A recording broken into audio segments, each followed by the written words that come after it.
Okay, we're back for the second portion of our longhorn project. So we've completed the drawing portion of this, and then we're going to go ahead and start to paint. So Miss James had said she sent you guys a little kit with a canvas, which I'm using regular paper, but she sent you a canvas and some paint colors. So some of you who have already taken art classes before with some of your other teachers, or just for fun, or watch YouTube at home, things like that, you know there's lots of different colors, and you can mix lots of different colors. So I just chose to have a darker blue this time, some green, some purple, and a little bit of brown. Now I'm not sure what colors were sent to you. I know there's some back-ordered issues with our lovely things that are happening on in the world, but whatever colors you have, you can always make it work. As far as brushes goes, I have a couple different ones, but that's just because I teach art and I spend a lot of time doing artwork. But any colors or any size, this is probably about the size that Miss Jane's had given you in your kit. So you need that, and you need some water and a paper towel. So basically what I do is I'm going to start with the longhorn first, so that way we can go through that, and then I'll start showing you a little bit of the background. And since everybody else is doing different backgrounds, we won't really paint much of that today, because I'll leave that portion up to you guys, and I'll be surprised when I see some of the pictures from Miss Jane's in the fall. But I'm going to go ahead and show you guys how to do the longhorn. So I'm going to get my brush a little bit wet, doesn't have to be sopping wet, dry it off a little bit. And I think I'm going to make my guy purple. I know it's the same as the first one I did, but seeing as I'm going to have more blues in the background and some greens and things, it'll be the best. So then all I'm going to do is I'm going to start to fill in.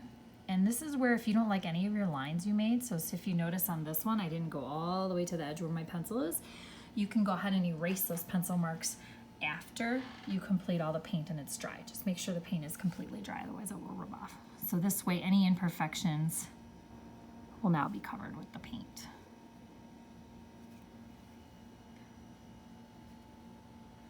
If your paint feels like it's not, I know she sent you acrylic paints, I believe.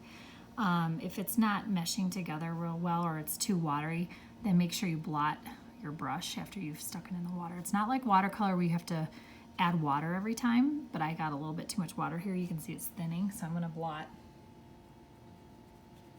on here a little bit more and just grab more of the paint. And go back. And the nice thing about acrylics is that you can go back and forth as many times as you want. Now let's say you've done this purple and you do your background and everything, and you go, oh, I wish I would have done my guy like a bright blue or something. Well, good news is you can go back over it with acrylic paint. Oops, and I just grabbed the wrong colors, and I need to wash my whole brush off.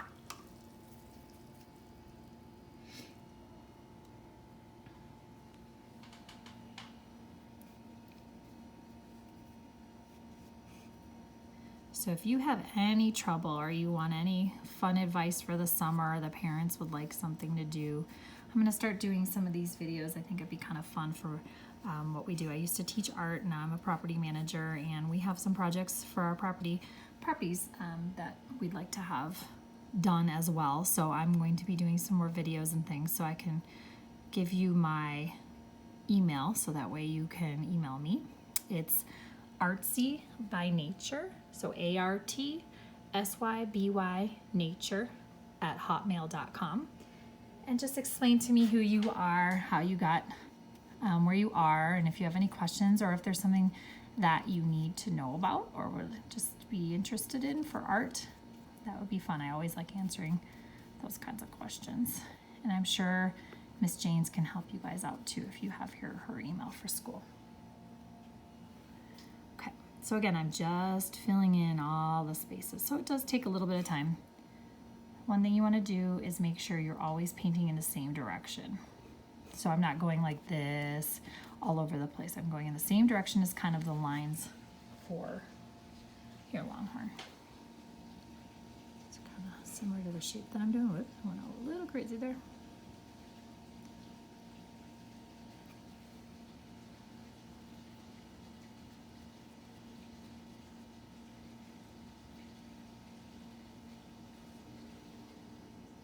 Again, if you make any mistakes, or it's either not too dark or too light, just wait for it to completely dry, and you can go back over it. Watercolor is a little bit more difficult to do that with.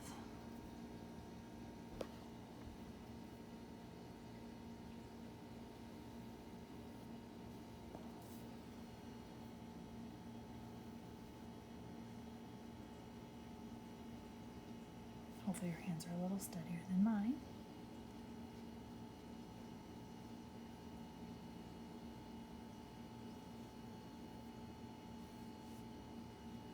Remember, you're going to do an outline too.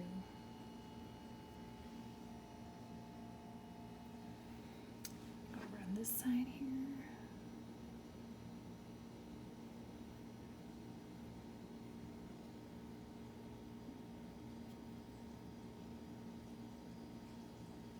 Now this portion's kind of blending into the ears, but that's okay because you can kind of see a little bit of a line right there. And then when you go to do your outline,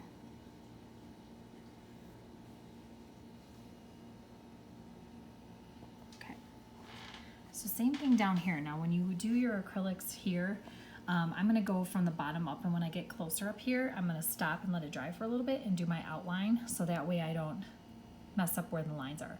If you've been a painter or you do a lot of artwork, especially if you're a high schooler and you've done a lot and you feel comfortable going ahead around everything without it all looking the same, then feel free to do that. But this is basically what I'm gonna do.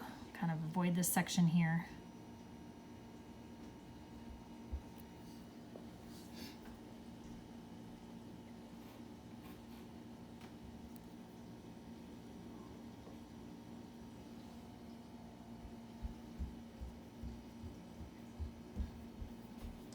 Too close to the face, so